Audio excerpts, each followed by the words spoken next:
All right, chat. Welcome to my first Pauper video in a long time. We're giving this a try again. So Pauper recently became it's always been like an official-ish sanctioned format, but they unified the cards you can play online with the cards you can play on paper, because there's always been a little bit of discrepancy because certain cards have been printed at common online and different ones have been printed in paper. So like some stores use different lists, so it's all unified now. So like the Pauper you play on the internet is the same as the Pauper you play in paper if you were to play at your local game store. This is a mono black control list. It's basically a deck that has a bunch of stuff that kills stuff, and then some card advantage and Sign in Blood and Thorn of the Black Rose, and a couple of Gray Merchant up here at the top end to give a little bit of reach, along with Tendrils of Corruption. So I am not going to profess to be a Pauper expert. I've not played any off streams. This is my first time really dipping back into the format. So my plans are to look not only at the viewer count on Twitch, but I also give a lot of weight to how many views the videos end up getting on YouTube as well. So I have this plus 4 additional Pauper decks in my deck queue. What else do we have? We've got mono red aggro, some form of Tron that I need to pick, and then 2 dealer's choice decks. So we're going to play at least 5 Pauper decks over the course of the next 3 to 4 weeks at different points on stream. They'll all end up on the YouTube channel, and based on the feedback from these will determine if I take Pauper as a regular donation format again. So if you are a fan of Pauper and you like the video, make sure you tell your friends to watch on YouTube at the very least, because those metrics will be determining whether or not this format becomes a regular here. Outro to Pierce, thank you for the 10-month resub. I appreciate that. Welcome. Thanks for keeping me around.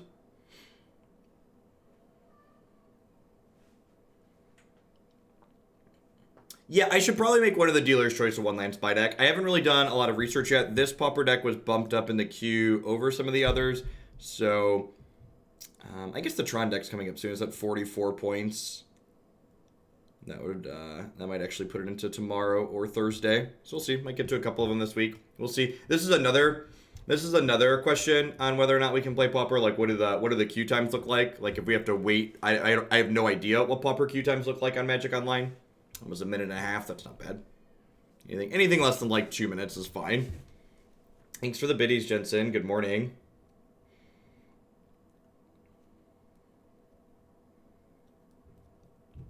It did, Oucho. Thank you and welcome back. So Witches here deals 1 damage to any target and 1 damage to any target of the opponent's choice. So we both pick someone to poke. Minus equal to swamps. This is basically an Oblivion Ring for a creature, but it also it's an Oblivion Ring for a creature, but it also takes the auras with it. 0 edicts. That's not true. There's a bunch of edicts, right? Yeah, we have four Chainer's Edict. As I say, I know I wasn't paying a huge close attention, but there are a bunch of edicts. This is an Arcanum's Astrolabe, so filters for snow mana. Draws a card when it comes into play, so pretty low cost. Glinthawk. So I'll probably play Witches on 2, because if I Sign in Blood on 2, I'll have to discard to hand size. Oh, is this I played a little bit of Pauper forever ago. This deck just like bounces out stuff and draws a lot of cards, right? Chittering Rats here. I'm going to mouse over the cards and describe the text on a lot of them, because I'm sure there's a lot of people. Not only do I need to read them, but I'm sure there's also a lot of other people who haven't played a ton of Pauper. So this card says, it enters the battlefield, and an opponent puts a card from their hand on top of their library.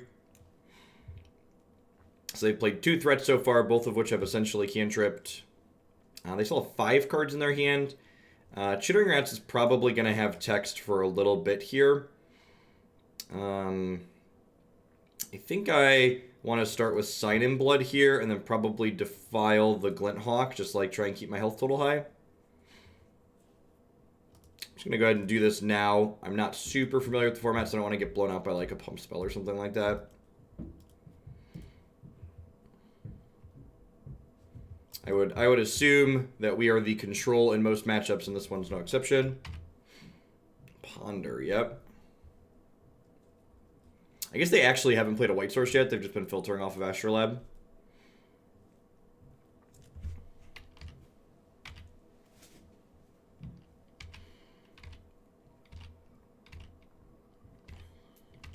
Whole lot of nothing going on from their side is pretty good for us.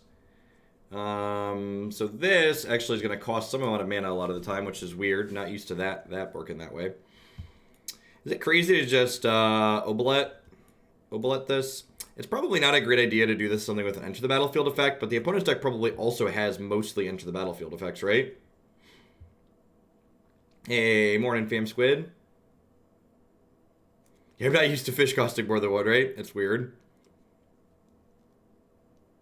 Like if there's a chance, they have like a bounce spell. I don't know if that's something that's playable. Just go ahead and take their threat off the table. We could also be running into a counter spell here. Yeah, Oubliette Angry Merchant is like pretty reasonable. I go ahead and just attack for one here, I think.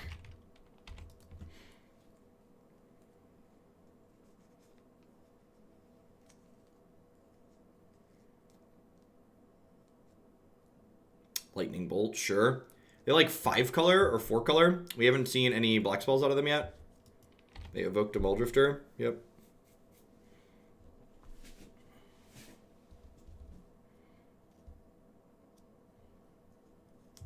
Ooh, that's gross.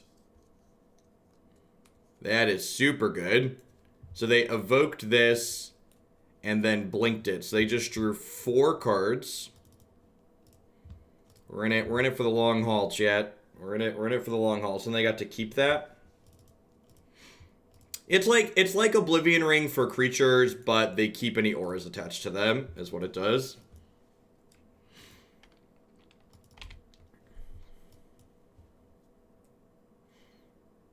Yeah, they're just like a deck full of like value creatures that draw cards, which is if I like on paper, I would have to imagine this style of matchup is not good for us. Because like our deck's a bunch of 1-for-1s, and there are a bunch of creatures that come into play and draw cards effectively when they come into play. Because like even this with the Astrolab basically draws a card. So the hand that we have here is actually probably one of the better hands we could have in a matchup like this. It gives us the ability to like actually put pressure on and attack them. In fact, speaking from a pressure perspective, I think I want to just go ahead and cast this big fish here. Just like start attacking with 5/5s.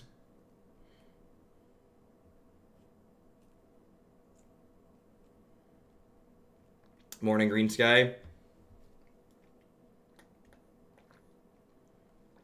And like next turn, we'll have 7 mana. So we can like Edict, play second fish. Yep, actual factual counterspell.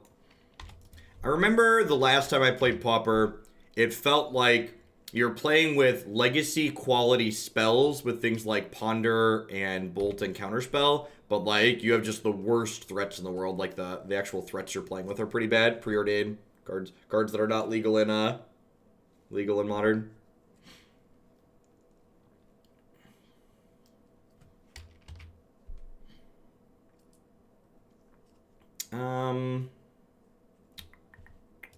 Let's start by edicting you. See what happens. If this doesn't resolve, I might want to jam the Grey Merchant. That did resolve. Alright, so the rest of the cards in my graveyard don't really matter because this is my last fish. So I'm going to go ahead and cast this. Obviously not exiling the Chainer's Edict. Bojuka Bog. So this Grey Merchant is currently lined up to deal 7 to my opponent, which is pretty sweet.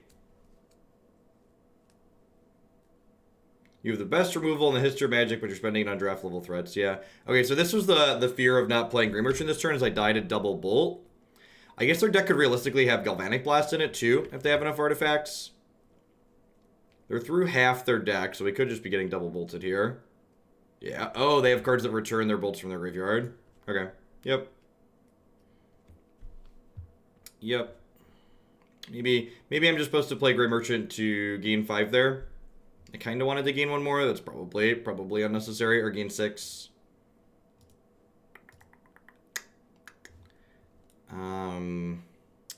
I think we want to bring in this this Thorn of the Black Rose. It's tough because, like, I definitely want cards that draw more cards here.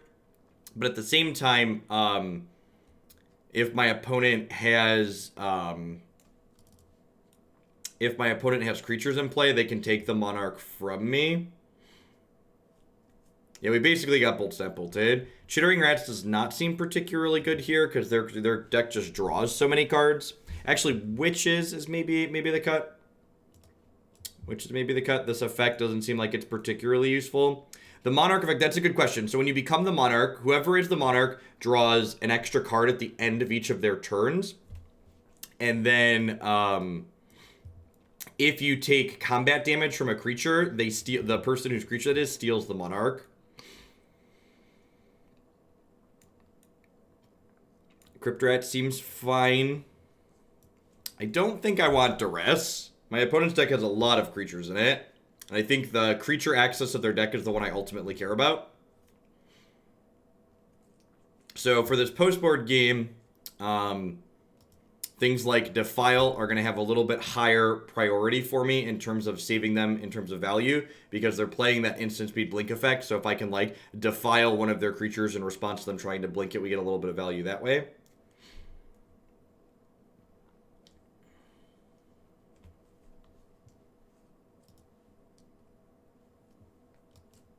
Yeah, very, very similar to Emblem. I believe it technically exists in the same zone as Emblems. Good morning, Frenzied Mage. Thank you for the 19 months. I appreciate it. Welcome back. It seems like not amazing, but I think it's fine. I'm on the play, so I can sign in blood without discarding on 2. And this Barren Moor turns into something else, so seems fine.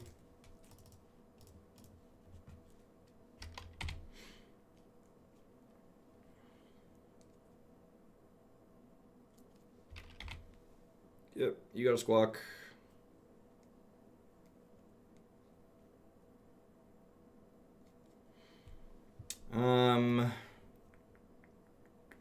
So this is more resource efficient, but this guarantees takes this off the table now. I think I'm just gonna play the more resource efficient one here. My hand's a little bit expensive.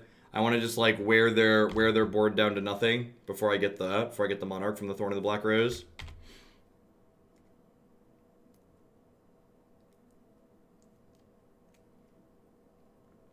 Yeah, I'm a little spent on. I'm waiting for the balance patch for Underlords to hit, so I'm not gonna do Underlords on Tuesday or Thursday this week, and we'll reassess when the balance patch drops.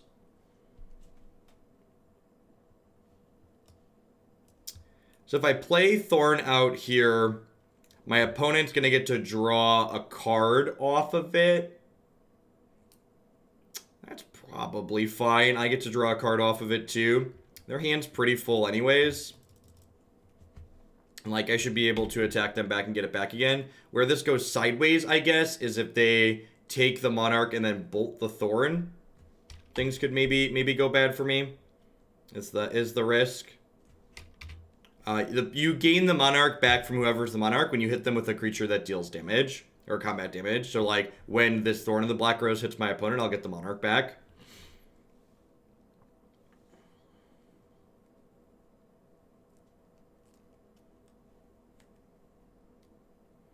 It just felt kind of stale and uninteresting in the, once I hit Big Boss, all the games just felt kind of samey. It felt like, so like when I was laddering up in Underlords, it felt like there were a variety of things that could be successful with, and as you play deeper into the game, it becomes more and more apparent that, like, that's really not the case.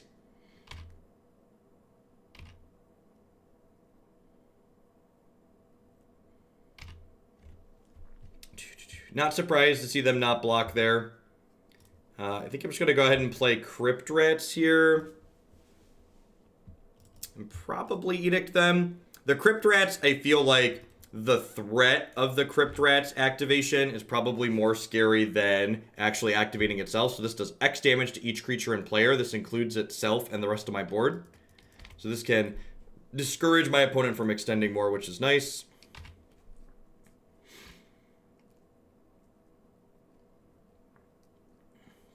So far the Monarch is just drawing both of us cards, but my opponent's hand is staying pretty full anyways. This is more valuable to us than it is to them. Thanks for the 10-month Stormtrooper, I appreciate it.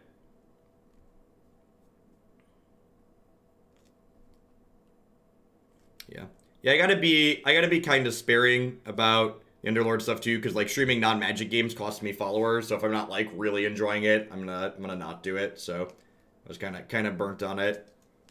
So waiting to see what they rebalance on Thursday.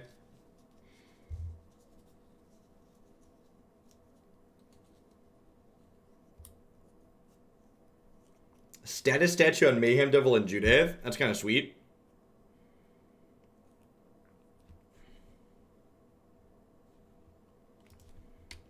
Alright, so if this hits them, we get to then kill the core Skyfisher. Hopefully. Suppose they could have Counterspell here. But if this works, they don't have a way to take the Monarch back. Yeah, not surprised to see them save this. Oh, that's an instant. Yeah, I guess I should do that on their turn. Just assume this was a sorcery. Reading the card explains the card.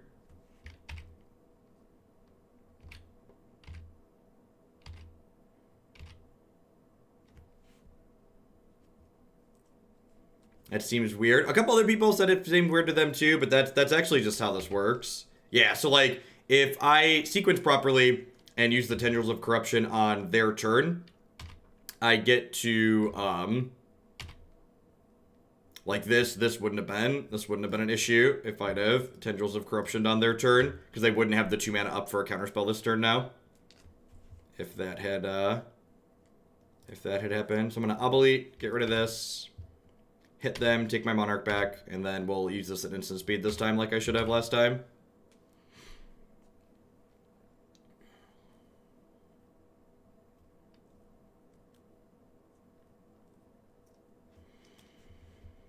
I'm gonna go ahead and concede. I messed this game up pretty badly. I don't know that we necessarily win if I play better, but I'm definitely not winning with them keeping the Monarch here. If I'd have, like I said, if I would have had the Tendrils of Corruption and used it on their turn, they wouldn't have been able to Archaeomancer and still hold up the counterspell, which would have allowed me some better positioning. Maybe I still lose because the Lightning Bolt is there, but we're definitely off of it. This deck seems really bad against a deck where basically every creature they play has draw a card stapled onto it.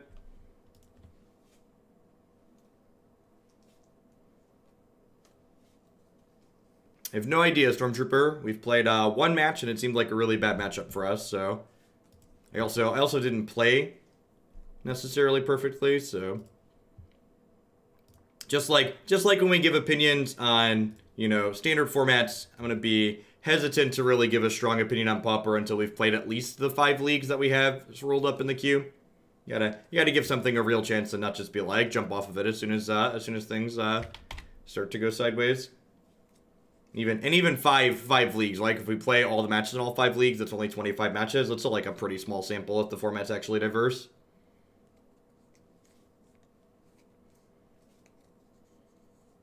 And that's one of my worries too. So like even if this format is like fine from a competitive standpoint, like what we do on this stream isn't focused super on competitives. Isn't focused on super competitive stuff. So like if like random brews that people are going to submit for donation decks aren't necessarily competitive in Pauper, like that means it's less likely to be a format that we want to play here, right? I'm just playing tapped lands here. They missed a land drop. The plan is to slot the Pauper decks in as they get to the top of the Moto deck queue. So this deck had the most points in the Magic Online deck queue when I logged in for this morning, so it's the one that got played. So just like Legacy and Modern kind of work off of the same queue, we're going to do 2 Magic Online decks in the mornings, and Whether they're Pauper, Modern, or Legacy will be dictated by how many points they have in the queue.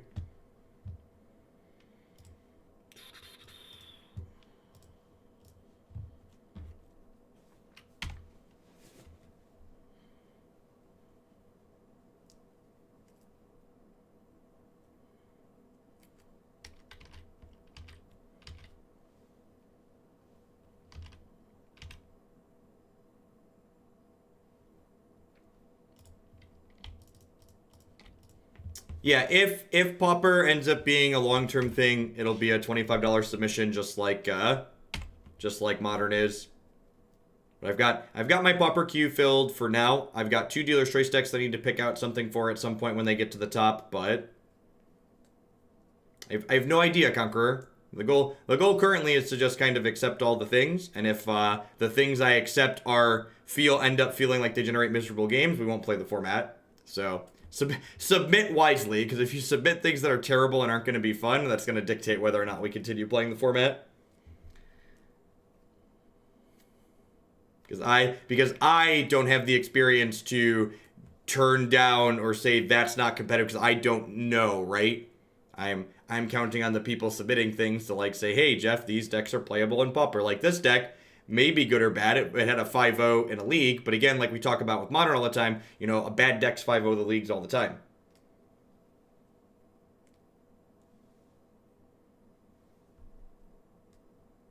No, I have very little plans to play Historic unless they backpedal on their support for it. If this current standard format ends up feeling like it's fun, we'll probably add a little bit in, but if the current standard format continues to feel kind of medium, we probably won't play Historic at all until it has, like, you know, another dozen sets in it. Or 3, 4, 5 sets in it. My opponent had a Preordain, and they discarded a Scred to hand size. I feel like I'm just going to click Submit. I don't really know what that means. Could be a Delver deck. Maybe these Duresses are supposed to come in.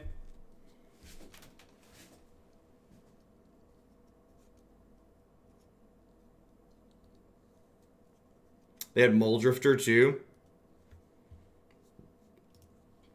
Well, playing against the same deck 2 matches in a row doesn't seem like a very promising start for the format. We'll see. I mean, the last opponent had all Snowland, so it's very possible they had Scred in their deck. This format seems like Legacy and Limited had a love child. Yeah, that's a great way to describe it, it seems like. Because, like, a lot of the good spells are like, Legacy power level, but, like, the threats are, like, Limited bombs.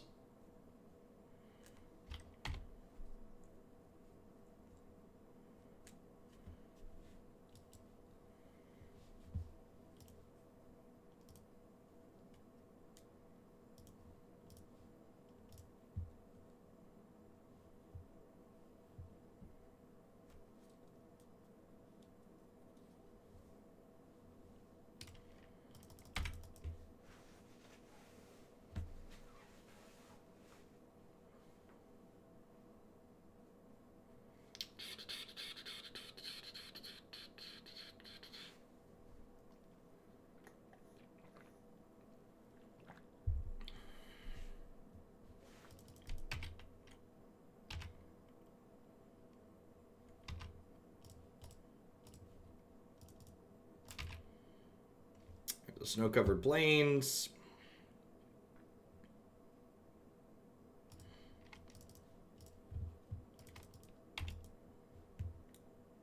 Yeah, a lot of the Magic Online exclusive art is really good. It's kind of sad in a way that it's like locked into Magic Online, which is like not the best of applications.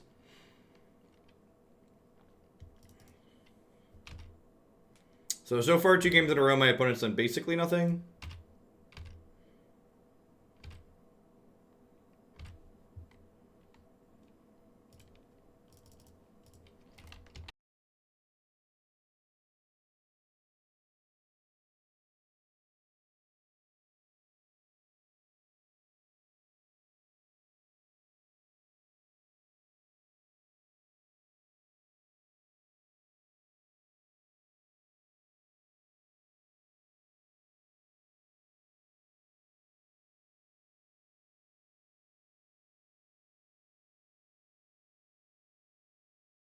Seeker of the Way. That's a card I haven't seen in a while. I played this card a ton when it was in Standard. Alright.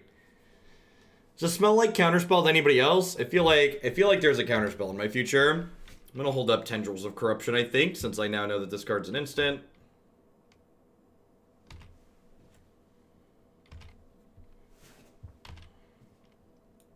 That's not fair. This card's an uncommon.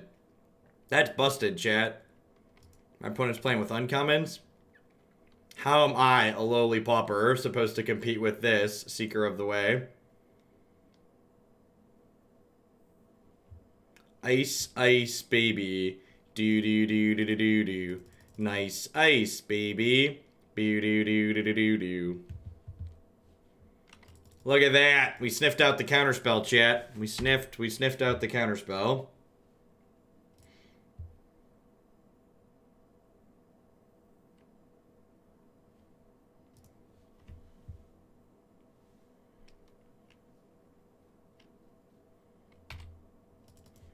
Alright, this does mean we get to stick the Thorn of the Black Rose here. Which is sweet. Get to have that Monarch. This probably takes over the game. This deck's probably good against decks that are winning with creatures when, like, not every creature they play has draw a card or draw 2 cards stapled onto it. That's the part that gave us a hard time against the last opponent's deck.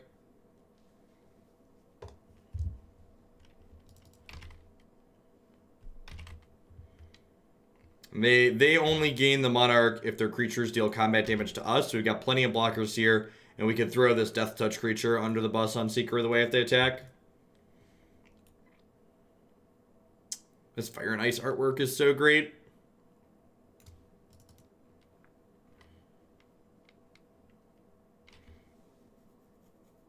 Morning, Dorian. Just fumbling around. We got beat up a little bit by a value creature deck. Doing okay in this next one.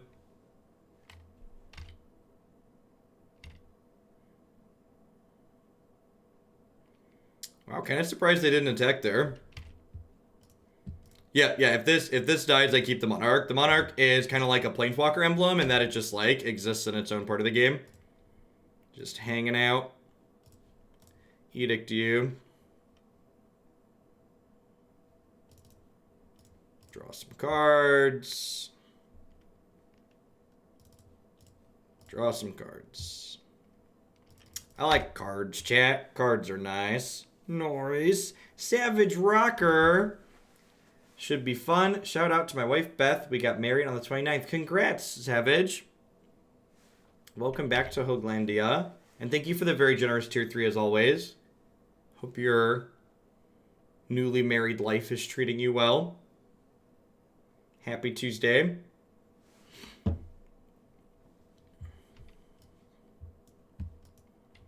Yeah, I think we're solidly into garbage time here. And this isn't like the current standard format where, like, there's like a mass manipulation they can cast to catch back up or command the Dreadhorde or something like that. So once we've like pulled this far ahead in terms of cards, or the aggro deck's just not going to be able to catch up.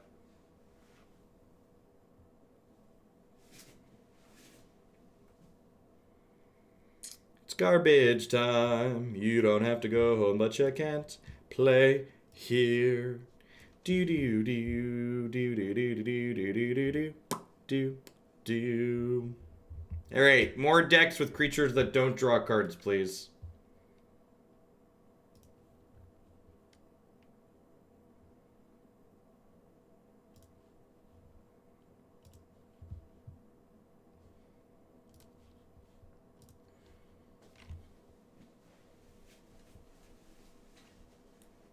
Yeah, this one is really good. I agree.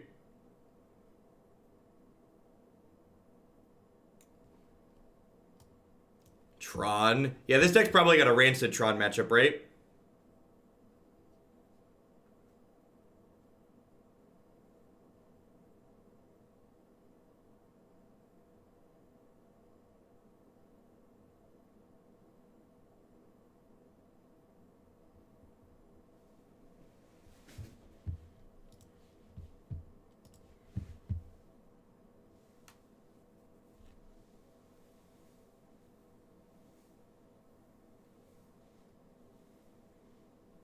So Tron has worse threats in this format, but it's still, I assume it's still Dumpster's mid-range decks to a similar level that it dumpsters them in Legacy. Or in Legacy and Modern. These Barren Moors have, like, they've been okay to cycle a couple times, but they're kind of awkward with these Defiles and the Tendrils of Corruption. Elves. Alright, I was told this matchup's supposed to be good for me, he says as he draws Pestilence. I feel like I'm just supposed to kill it with Swamp. Well, there's some appeal to playing this tapped to play the Witches out next turn. So I don't have an untapped land. This is coming into play tap, so I can't currently put Witches into play, which kind of sucks. Perfect. All right, are we done here?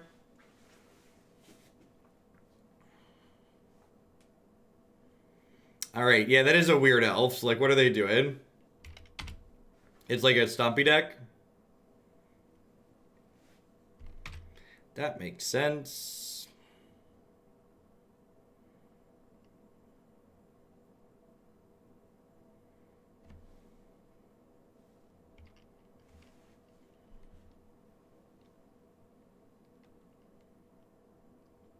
Okay.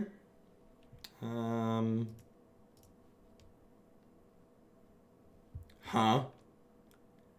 So, like, do I do this? I feel like I don't.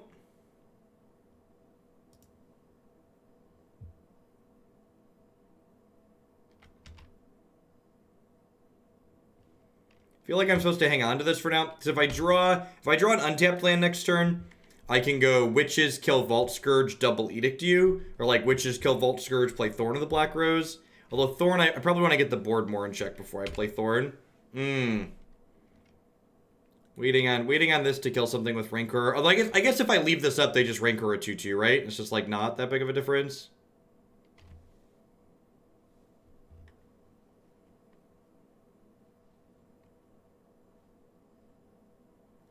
I think we've died, chat.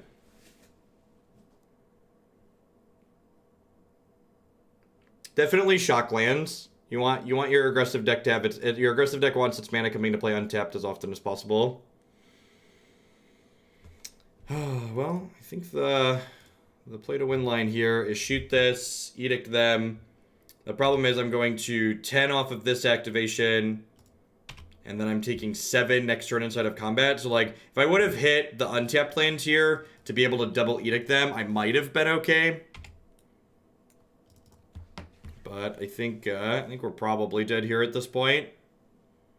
I need to draw, like, another copy of Defile, so that way I can, like, Edict plus Defile next turn.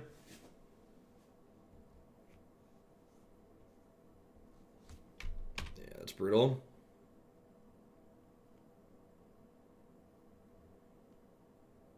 Well, I'm not dead yet.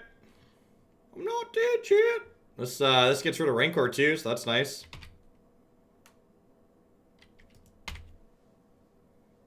As you will.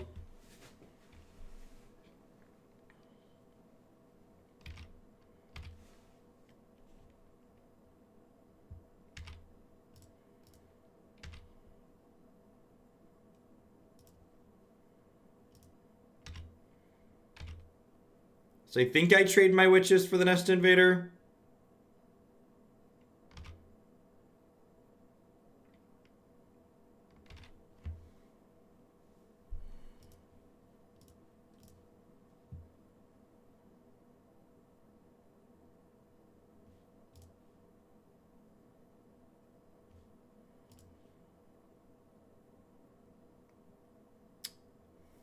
Well, there's the Defile. It's like 1 turn late. This is really throwing us for a loop. Okay, just Edict them off of it, because I just want to use my mana this turn.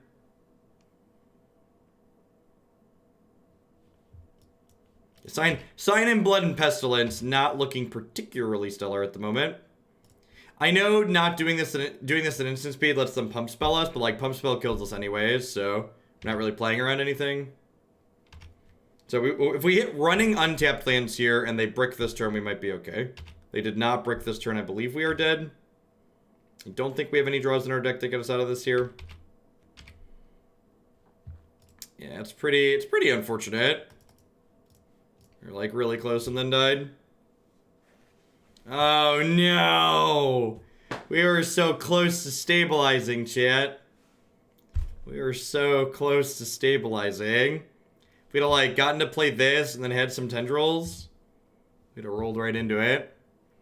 Alright, Crypt Rats seems great here. Extra tendrils seems great. I'm not trim here. Chittering Rats seems a little mediocre. Their hand gets empty pretty quickly. I probably want the extra Thorn or Thorn of the Black Rose, honestly. None of the rest of these look very good.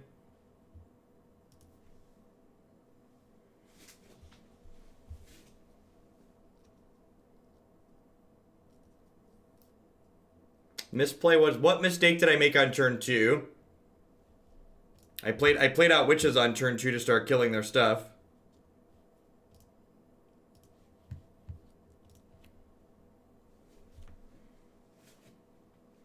Played a spell. I played Witches on 2.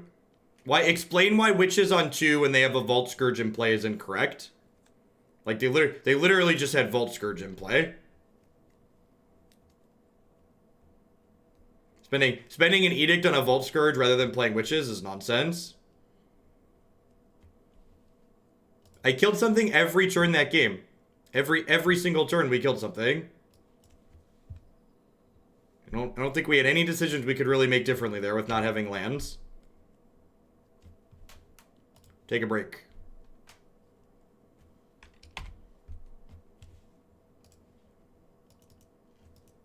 Be constructive and specific when you want to tell me I messed up. Otherwise, I can't learn from it. You're just being rude otherwise.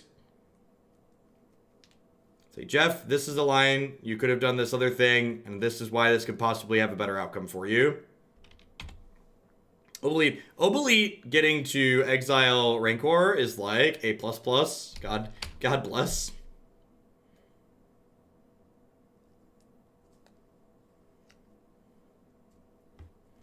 Yeah, we're on the play this game too. We're on the play.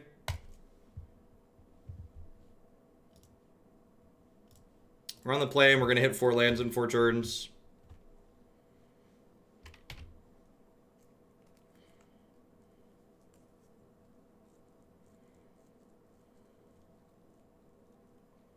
Yep.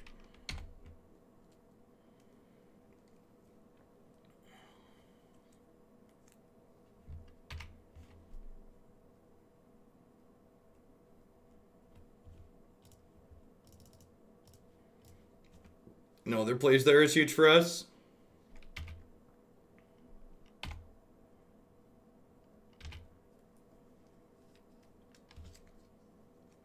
I assume their deck plays pump spells.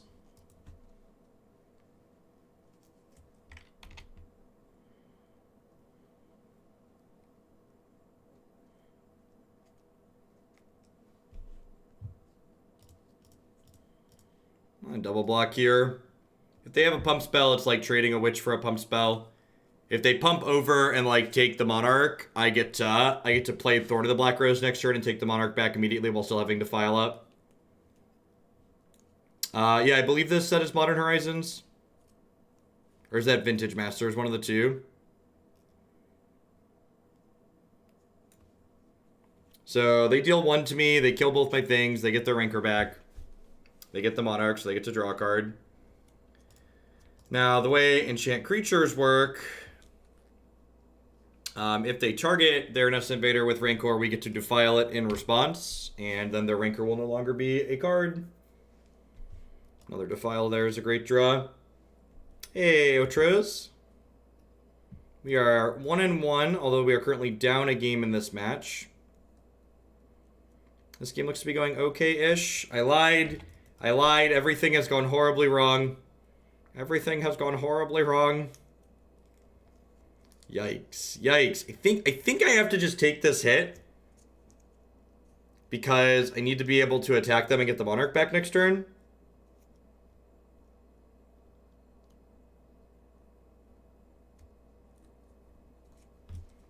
So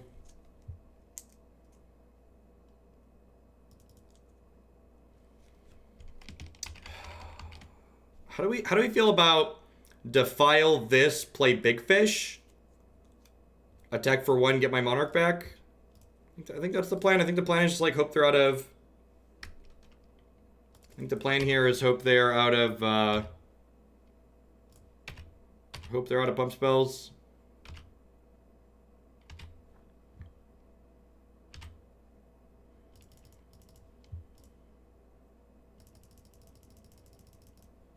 I guess I could technically delve extra here and like hope I draw Defile.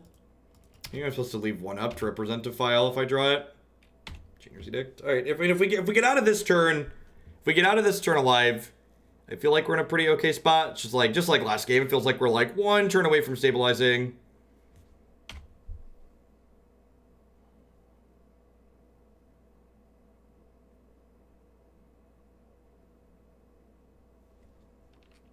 All right, that's still summoning sick. That makes our Edict really bad though. They don't have a pump spell though, so they can't attack into this 5/5.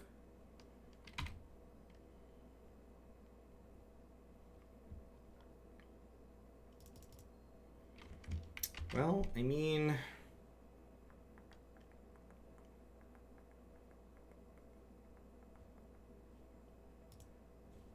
I'm just gonna double Edict them. Wait, does double Edicting them leave me dead? No, it doesn't, right? Because it kills a 2/2. If we're really lucky, we'll draw a Defile.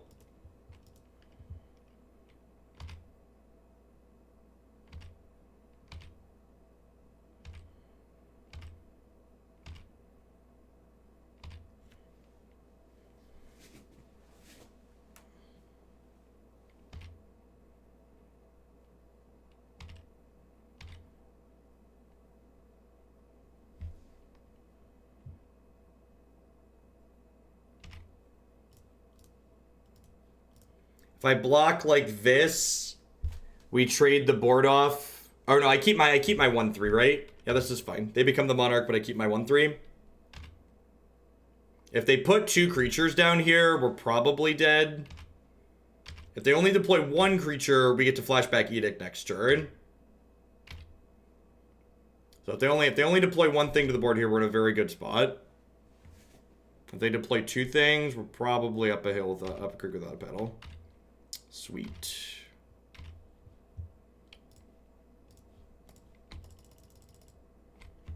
Bye, Felicia.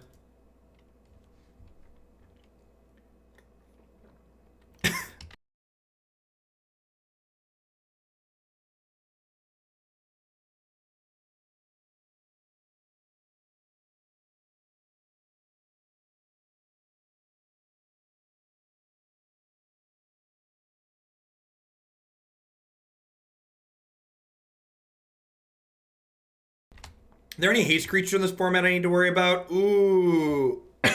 Oh, sorry.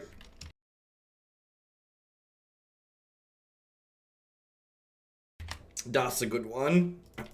Nice. Nice.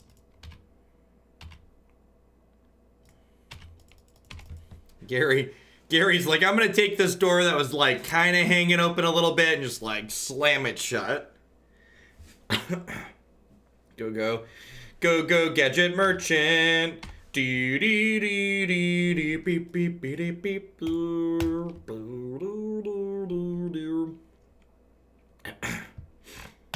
Bojuka Bog.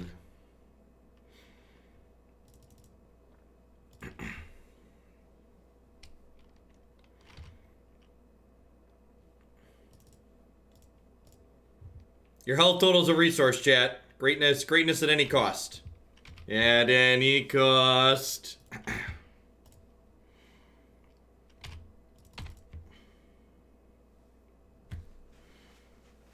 Every time you resolve a Great Merchant trigger, you got a dab. Fair. Alright. Alright, we were on the playback game and we just barely stabilized. Hopefully we can do it on the draw this time.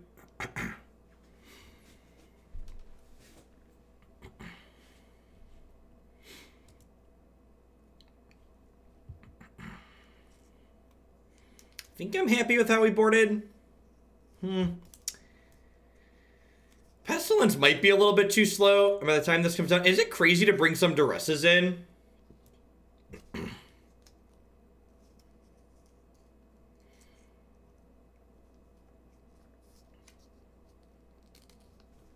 I feel like it's not crazy to bring some of these in.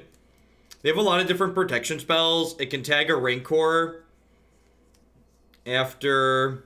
It can tag a Rancor after we kill the thing and it pops off of it. I feel like I want to just bring my curve down a little bit.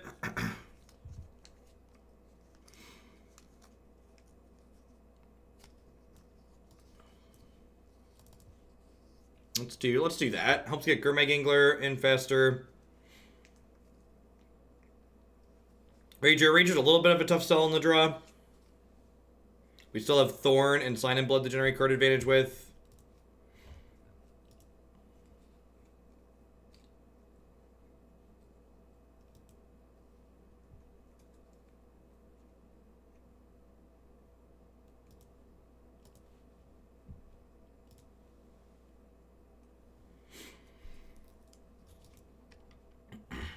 Opponent's mulligan to 5. That bodes well for the home team. Lucky, lucky, lucky. Hashtag always lucky.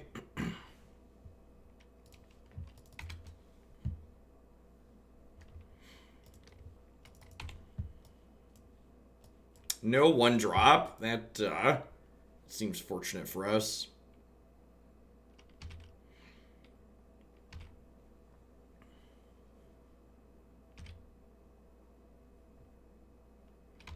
Wow, their start is rough. Wish I had an Edict here. I guess I should defile this. I should have defiled this on my turn. I'm gonna get Vines of the Vastwood here and die. Or some random pump spell. Yeah. That was a mistake. We're gonna lose because I'm an idiot. Yep. Ooh, that's a good one. That's a good one.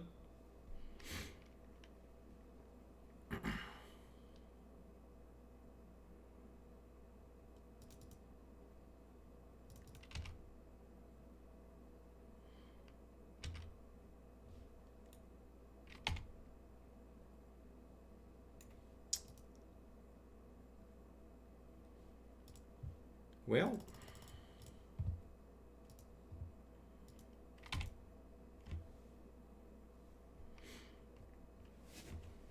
We did. Yeah, these Sign in Bloods don't really are like slowly losing text, right?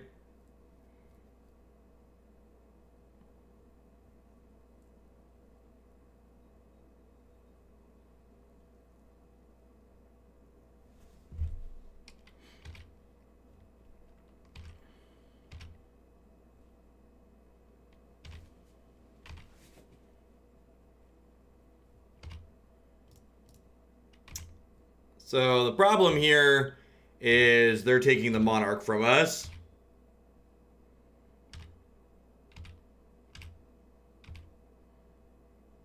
So now I have to try and get out from under this. So it's like, I could play Gray Merchant, because it technically trades here, I guess. And then I guess the hope is they don't attack in to trade off, and we draw a removal spell to deal with their stuff, and then take this back.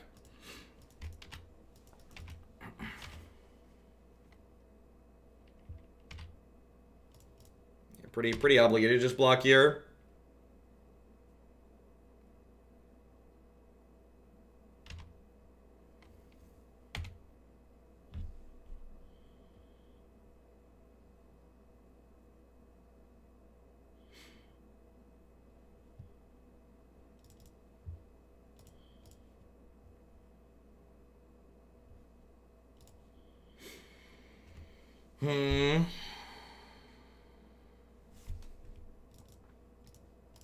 To draw like double Defile or something silly. Yeah, we're dead.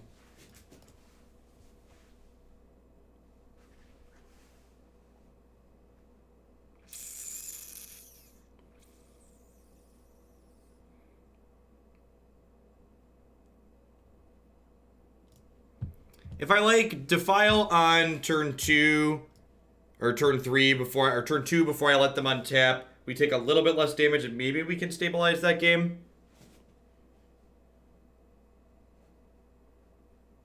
Maybe.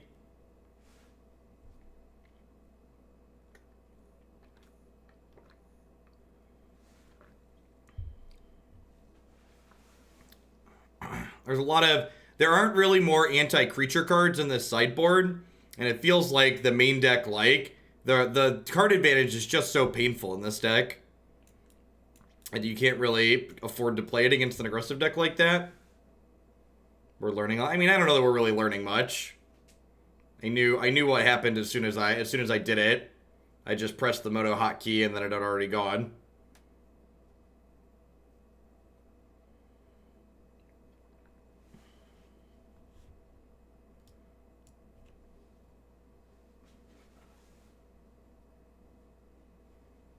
I mean, it's not really, like, it's the exact same thing as playing its Infect. It's not really a new play pattern.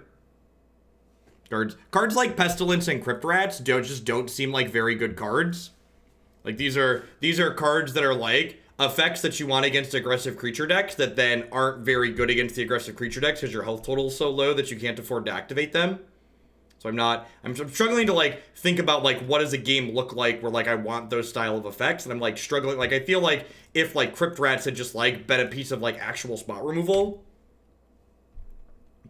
like, the game that we lose there is, like, if Crypt Rat had just been, like, a Doomblade, like, just any kill target thing, we probably win that game.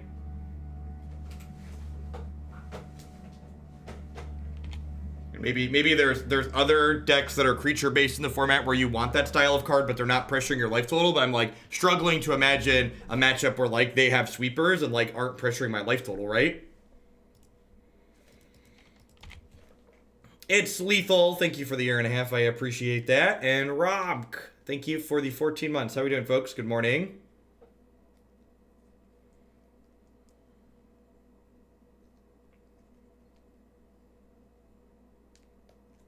Crypt Rat is trying too hard to just be Damnation in the deck, and it's just not. Yeah, I agree.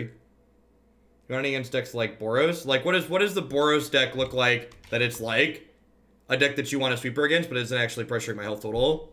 Like, what functionally is that deck doing? Can you explain?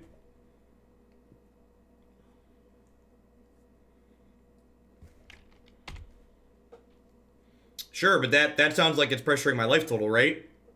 It sounds like it's a deck that has, like, Lightning Bolts and possibly Galvanic Blasts in it to, like, pressure my life total even further. So, like, playing a 6-mana sweeper that deals 3 damage to me and, like, basically kind of has Suspend 1 sounds really bad.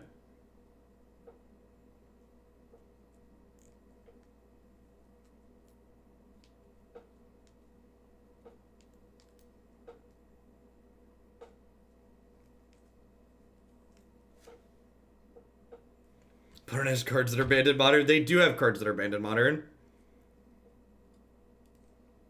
Again, we have a bunch of non-swamp lands that aren't particularly effective at making these cards good.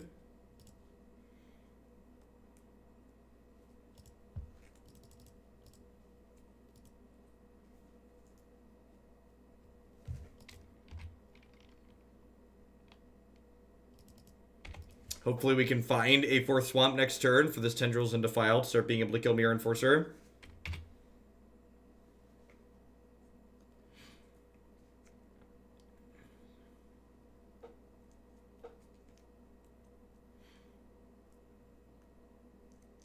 And that's the other part about, like, playing a format like this that I'm unfamiliar with too. It's like, so talking about things like the Crypt Rats, like, it's hard for me to estimate, like, did I lose that last match because, you know, I have this card in my deck that's, like, not actually very good? Or, like, is this deck just bad? Because, like, when your deck full of removal spells loses to the deck full of creatures, you're like, there's probably something fundamentally wrong here. Like, either my deck's bad or, like, it's got some problems in other directions.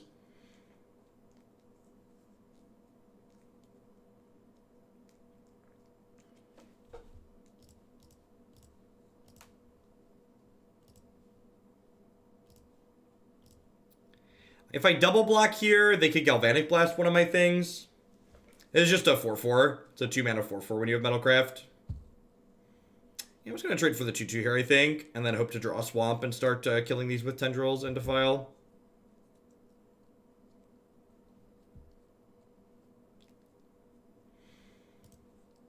Oh, where's my swamp at? There's my swamp. There's my swamp. So I can Defile this and then play Big Fish. This is my 5/5. There are many like it, but this one is mine.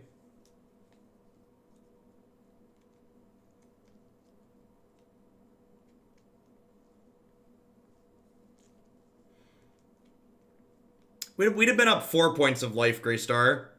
We were losing at the end there by a pretty significant margin. And they still would have had a Vines in their hand to protect something else with later. They would have kept their Rancor. We would have saved ourselves like 1 attack.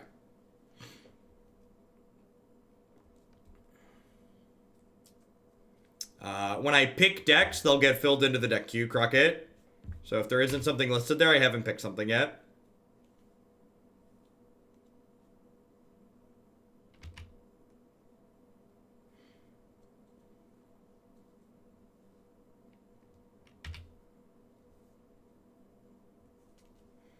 Draw 2 cards, sacrifice a permanent. Okay.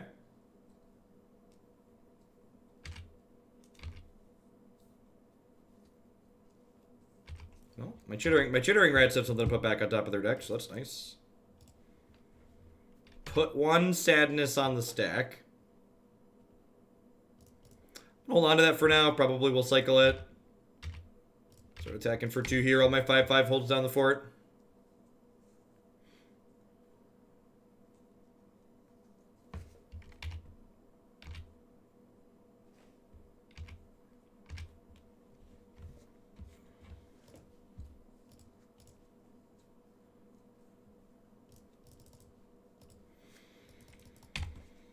Gray Merchant looking pretty decent.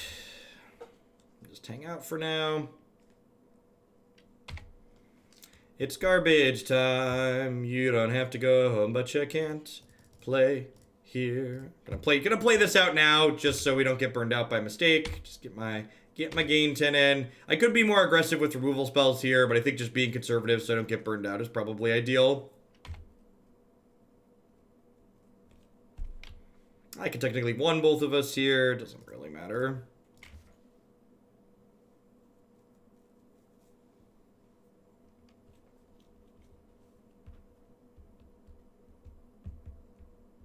Tortured Existence. We played some of that a long time ago. That's like a grindy mid-range deck, right?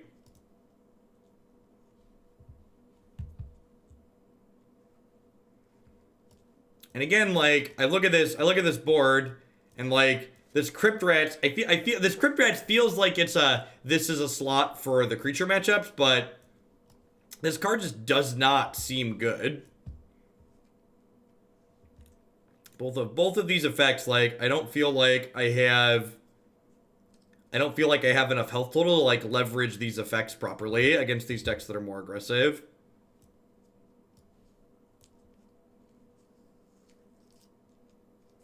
Atheist Vengeance, thank you for the 10 months of support. Hope your Tuesday is finding you well wherever you are. Welcome, welcome.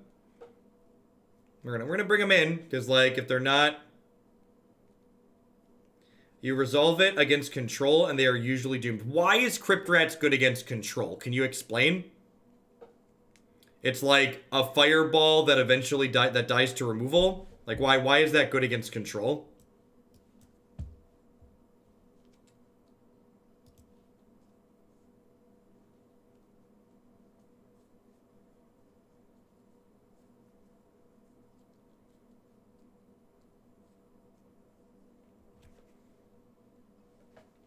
I'd imagine it's fine against elves, assuming they can't kill it or kill you.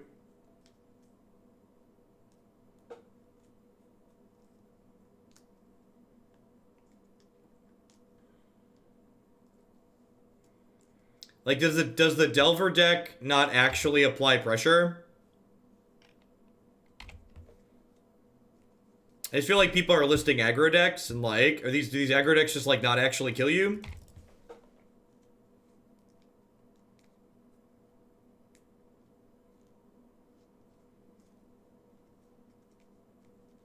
The Tron deck doesn't play removal spells anymore?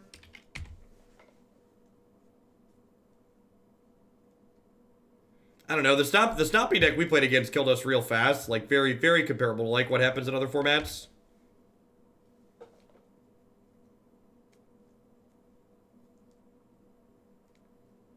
Yeah, I agree. The people that are making recommendations, you need to explain it like we know nothing.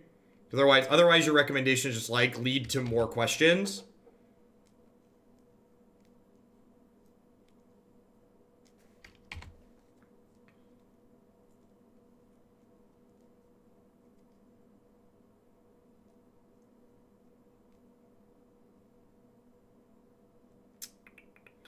So I think I just lead on witches here.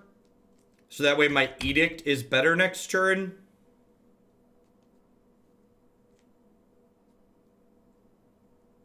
I have no idea, Nivik. I'm not doing research on the dealer's choice decks until they're towards the top of the queue. Life's too busy to like spend time in advance. My small amount of a time allotted each evening for getting ready for the next day.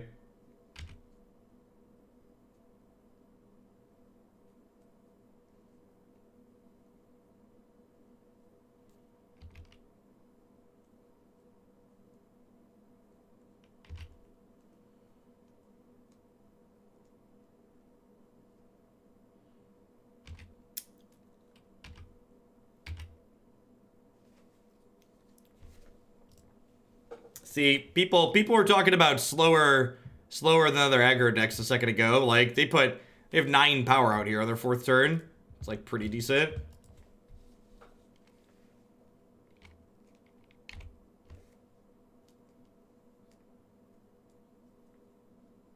So like the thing you just described there though, Python, you were like, the rats are good when you have your best possible start. So like, if this card's only good when you're on your best possible start anyways, is it actually good is my question? Like usually when you have to prefix this card's good when you have this other thing that's also good, it's like, well, is it actually then? Like what happens in the average case scenario or in a bad case scenario? Does it help me catch up? Because like this deck doesn't have Disfigure in it, so like I honestly feel like a lot like against that Stompy deck especially, I would have much rather that Crypt Rat had just been a Disfigure. Yeah, what's going on, Pelly?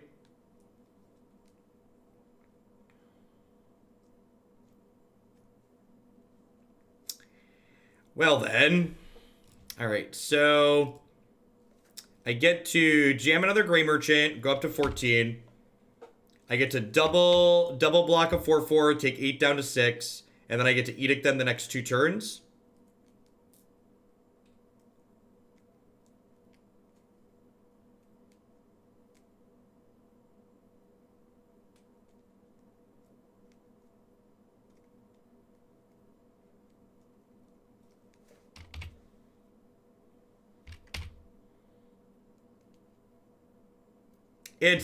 It's impressive how many people in the United States are brainwashed against nationalized healthcare, Pelly.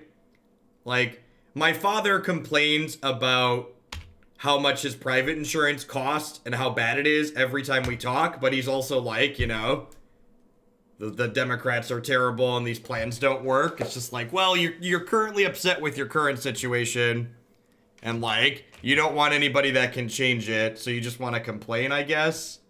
It's so stupid. Yeah. Just like you're displeased with your private solution, but you also don't want to try anything that's different. So it's just like, I don't know. You can't help people that don't want to help themselves.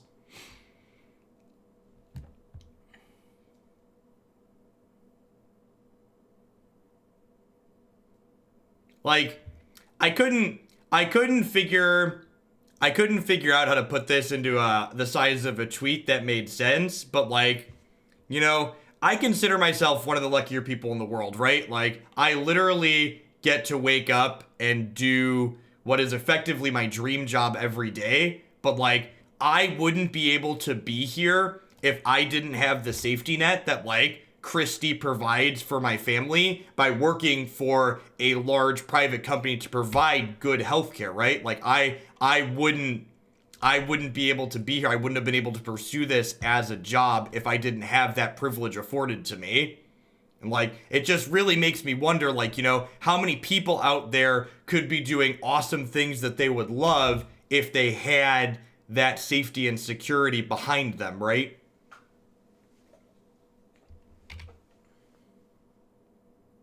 The people who use the word socialism as an insult would riot if Social Security or Medicare is taken away. Yep. Yep.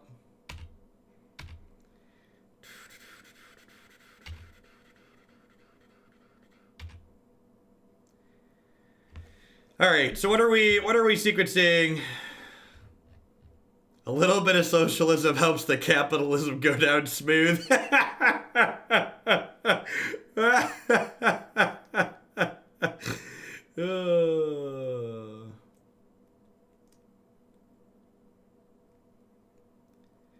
All right, what are we doing here to not die? Again, just like these Barren Moors and these Defiles have just been so incredibly awkward. Because, like, when you need these Barren Moors to be lands, you need to play them out first. Do I just, like, stick the Crypt Rat and, like, hope for the best here? And, like, this is the problem with the Rat, too, right? Like, I was talking about, like, if this was just a removal spell, I'd be better in a lot of these games. Like, if they have a Galvanic Blast here, I've just, like, traded my 3 mana for 1 mana and just lost an incredible amount of tempo.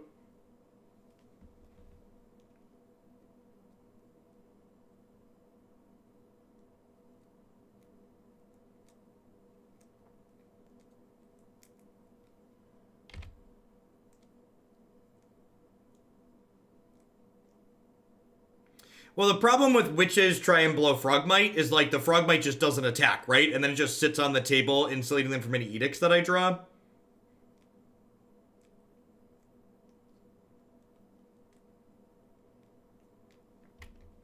I mean, not only do Americans aren't even necessarily choosing to move towards being self-employed or contractors, right? Like, so take, for instance, we've, some people that are newer to the channel may or may not be aware that, like, I was a teacher at various colleges. I have a master's degree in mathematics before I became a full-time meme here. Like, there were a number of people that I worked with at those schools that, like, they were full-time adjuncts because schools didn't hire people as full-time staff anymore if they can avoid it. So, like, these are people who are, like, working more than full-time hours, but were making an awful wage and had no health insurance and other benefits because they didn't have the option to do that.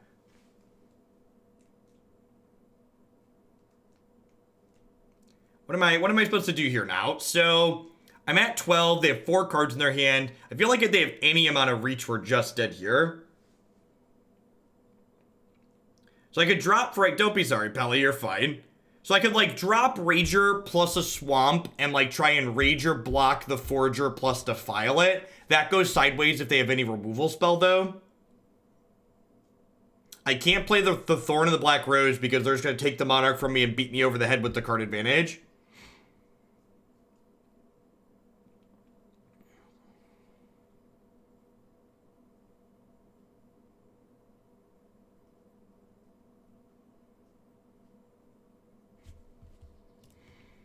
I think the play to win line is hope that I can do this plus do this. And again, just like if this was a swamp, or if this had been a removal spell, or if this had been a removal spell, like if this had been a way to kill this and this was a way to kill something else, we'd be in an incredible spot this game, right?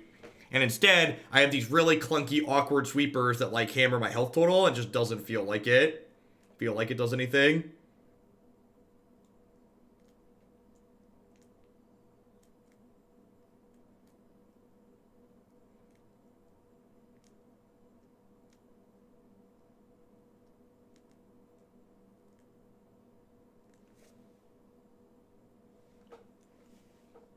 I mean, like,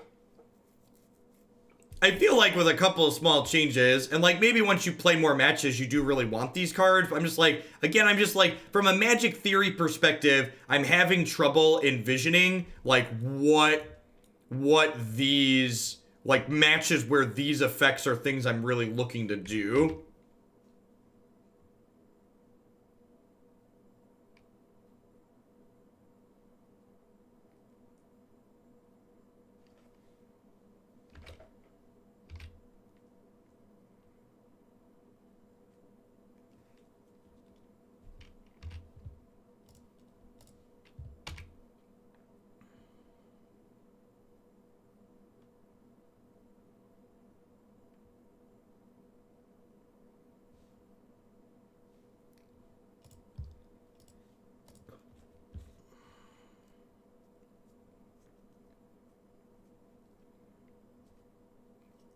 Is their last card Galvanic Blast?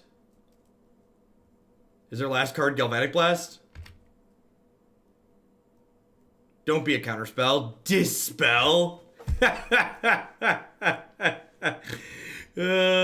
that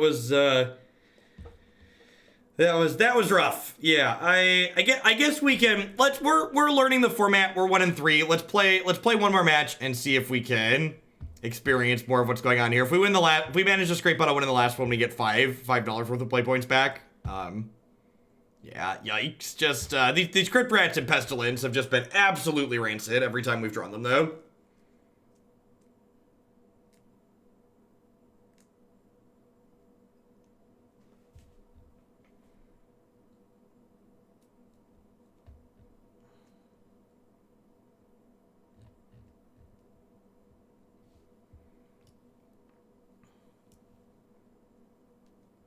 Yeah, I agree, Pelly.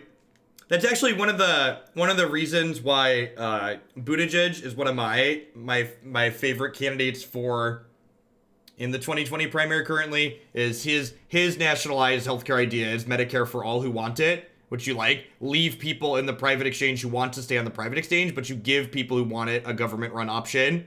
And then like if the government run option is more competitive, it forces the private ones to adapt or die. It basically just adds a baseline that the capitalists have to keep up with to continue to exist in the marketplace, which is good. You need that kind of baseline regulation, in my opinion, for these industries that can otherwise attack vulnerable people like the sick. That's what government should be doing to regulate capitalism. It should make sure that the vulnerable aren't being taken advantage of.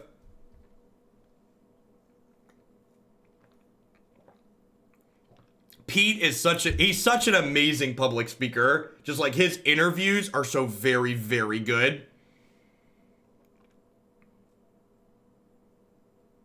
Tier 2 sub towards Jund Gitrog, definitely Oatrose, and never be sad that you submitted something. I appreciate the support, and thanks for the tier 2 at that.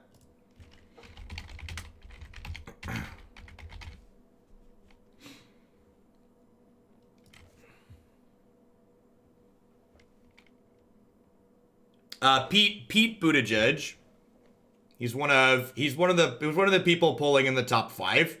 If you're someone that's starting to do research on the Democratic primary candidates, I would highly recommend watching a few of his interviews. He's very well spoken. He's also the youngest candidate running. I think he's like 37 or 38. He has some military experience, and he's currently the mayor of a small town in Indiana.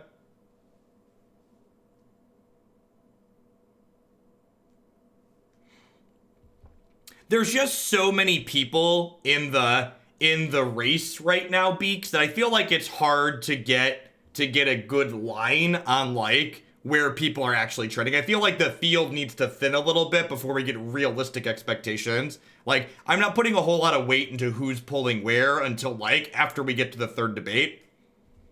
The third debate has higher requirements, so it's gonna thin a bunch of the people that shouldn't be in the race anyways.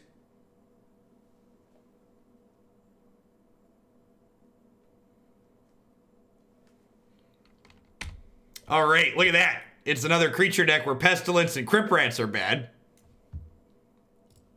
I feel like that's this deck's MO right now. We're just like playing against mono creature decks where Pestilence and Crypt Rats are terrible.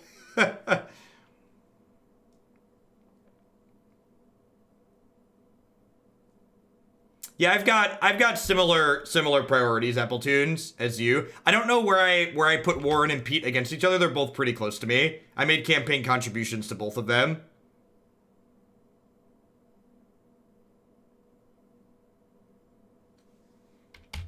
Full disclosure. Have made campaign contributions to both Pete and Warren at this point. That's a very angry berserker. This artwork is great. He's got a knife in his mouth. That's fantastic.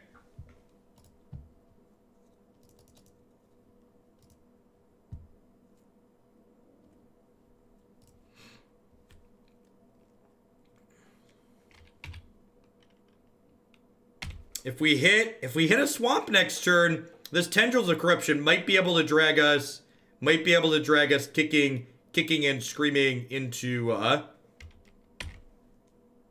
the game.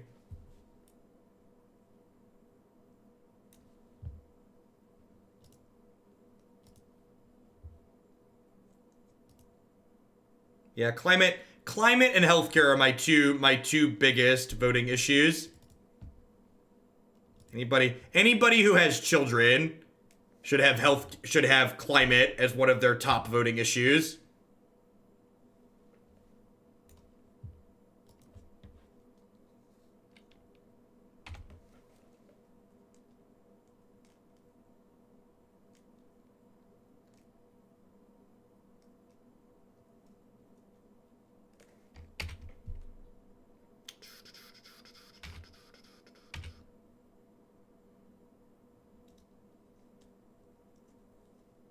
Yang is one of the few candidates that realizes universal basic income is the future. It's something like that is definitely going to be needed as automation takes more jobs. Like I said, I'm not getting super invested in anyone until we see the third round. You don't want to let your children to live in the Mad Max world? I really don't. Not a fan. Not a fan. I think I just Edict and then play another Witch here. I don't feel like I'm low enough to get risk burning out yet. Is Goblin Grenade legal? These aren't goblins though, right? One of them's a goblin.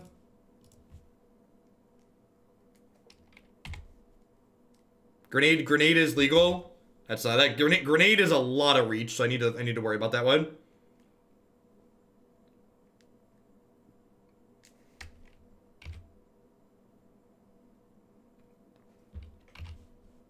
Target creature can't block. Man, it's been a while since I've seen that one.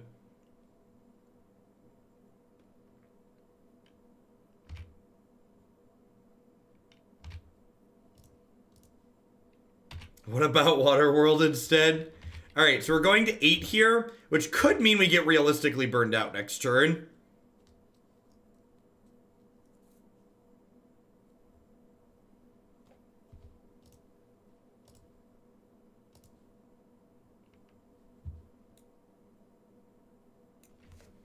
Would you like to kill my witch? Probably.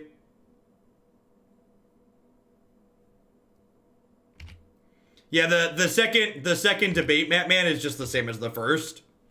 Like I said, I'm not putting any weight in anything until after we, this still costs way too much mana. It is way too many people, I agree. There are a lot of people up on that stage that are in it for their own ego and need to just get out of the way. Get out of the way of the adults in the room who, like, actually have a shot.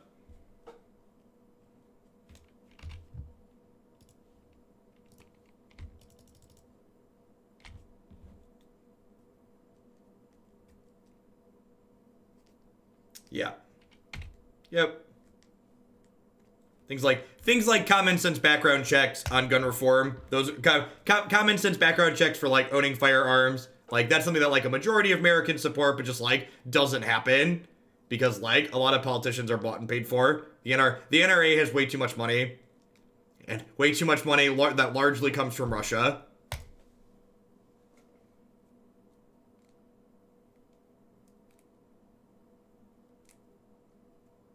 They need experience to write their book. Yeah, there's a lot of people that are running in 2020 that springboard that springboarded ahead, that are like trying to run in this race to like springboard themselves into other positions, basically.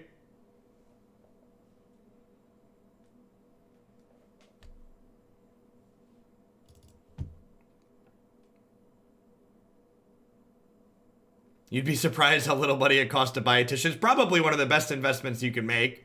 You know, it's funny. The idea of Hoaglandia and that you pay with your money, actually, that you pay for your money around here, actually came from an offhanded comment I made one time where this stream runs exactly like the American government. For enough money, you can get whatever you want. We're just upfront about it.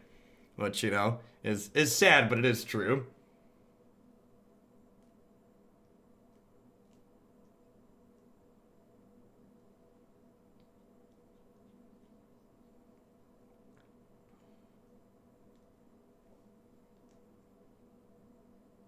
In my opinion, if you are required to have a driver's license and insurance for your car, you should be required to take a similar gun test to own a firearm and be required to have insurance for anyone or anything that could be damaged or injured by it.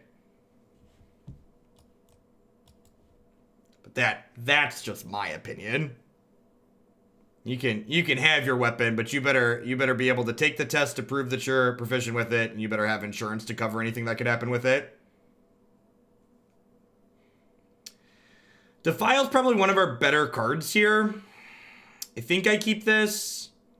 Again, like Bojuka Bog just looking incredibly awkward alongside this Defile.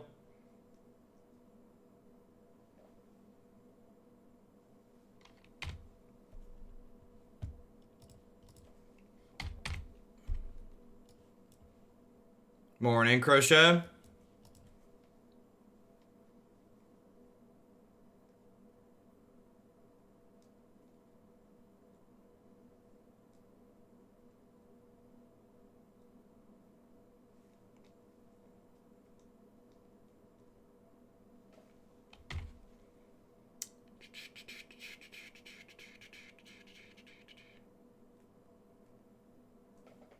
Jackal familiar. It's a jackal! It's a jackal! Get him! It's a jackal!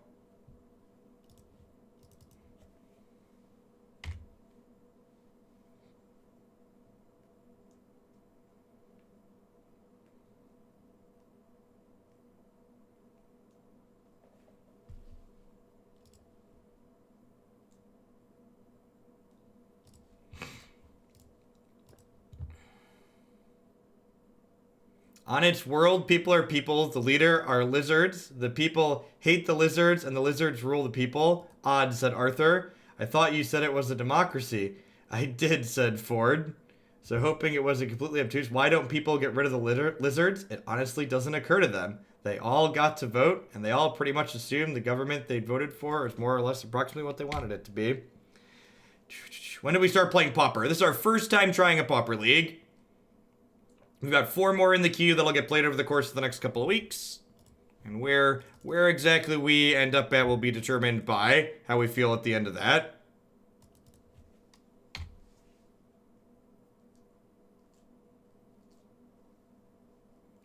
So Chittering Rats is like a pseudo time walk when they have a card in their hand. We still get attacked though, so like that's the sad part. So we're taking at least 4 inside of combat this turn. If they have the dash creature that makes us not be able to block, we're probably dead here. Yeah, the viewer count's not bad at all. And remember, like, my viewer count's lower when it's the first league of the day too. So the viewer count for this has been very comparable to Modern.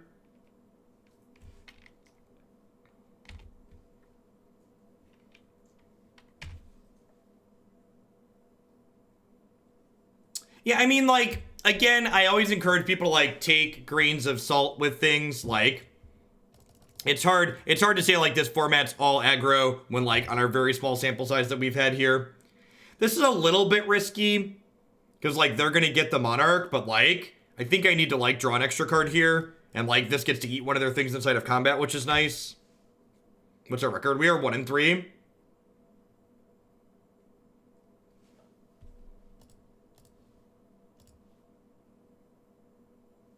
Now this is going to give them the ability to draw into burn spells, which is a little scary.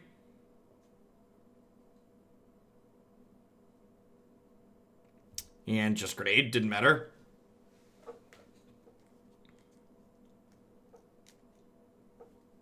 Yeah, I mean, to be fair, man, I think there's, like, a pretty low chance that people... I feel like people that wouldn't be reasonable of what we're talking about are, like, a pretty low chance of being, like, willing to give me money. Because, like, I'm not exactly quiet, right? My positions are pretty obvious if you've spent more than a day or two here. We're not just monopolitics, but, like... It comes up every few days or so.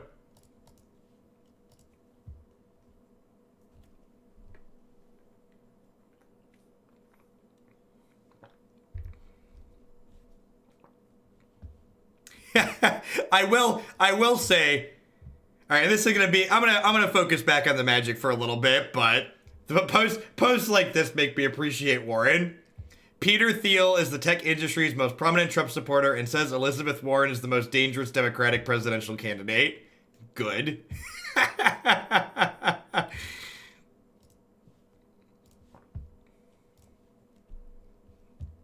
Good.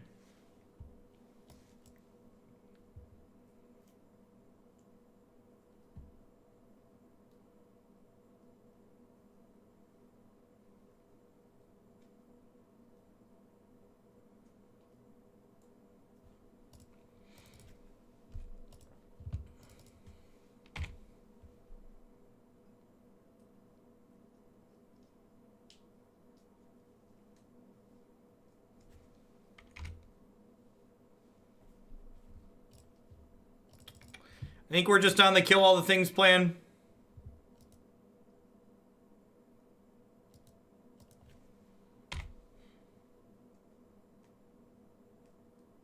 It's like, my viewpoints are like really easy to sum up. It's just like, treat everybody with respect and decency, regardless of what they look like, where they were born, where they come from, who they love. And then 2, people shouldn't go bankrupt trying to pay hospital bills. Those are my 2. And I guess climate change is real. Those are my 3 hot takes. Those are my 3 hot takes. You can disagree on the way that we think we should get to those 3 points, but in my opinion, if you're not with me on those 3 points, you probably are not that good of a person. Like how we get from point A to making those 3 things a reality, like fine, like on the actual implementation of it, like fine, I'll give you that. But if you disagree with any of those 3 things, you're either like a science denier or a bigot or like one of the many terrible things that exist in the world. Climate change is definitely a hot take. Can't attack or block alone. All right, probably gonna defile this.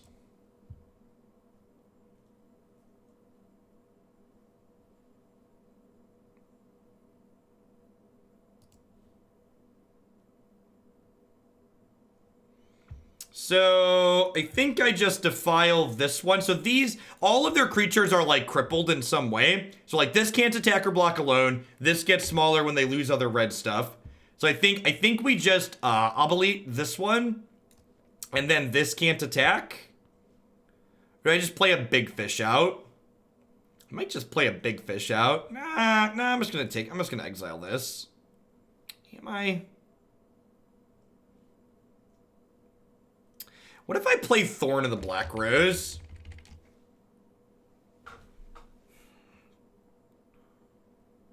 If I play Thorn and hit an untapped land next turn, I can play these 2 as 3 mana spells. The problem is they can take the Monarch from me.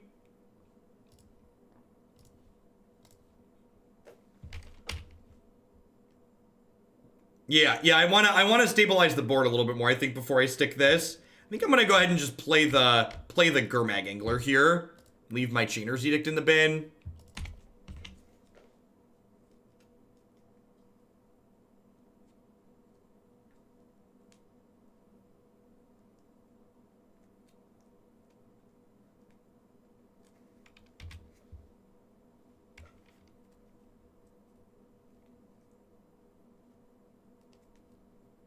Yeah, that's a good prioritization point as well. Okay, so we're thinking about what we want to remove. Keeping goblins off the board is ideal against the goblin grenade deck.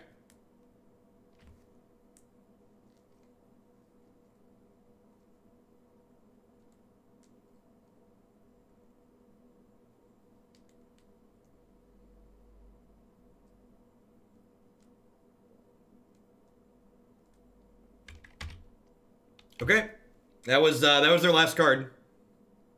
So we're going to 7 here, but they just spent 2 cards to kill our thing. And Oubliette here effectively removes both their creatures because this can't attack or block alone. If they brick off here, we have a pretty good shot to win, I think. That was an excellent draw. So we get to do this, and I am still going to Edict them because because Edict's going to have to get through this at some point anyways.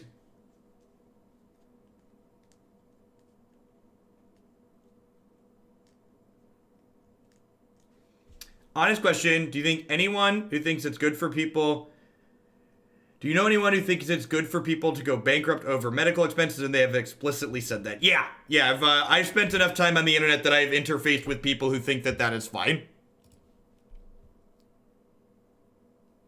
People are really hateful.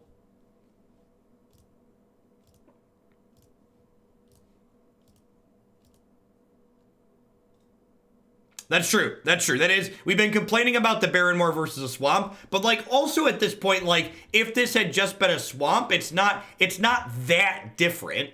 Like at this point in the game, I don't really need the cycle. It's like nice to have, but like I don't need it.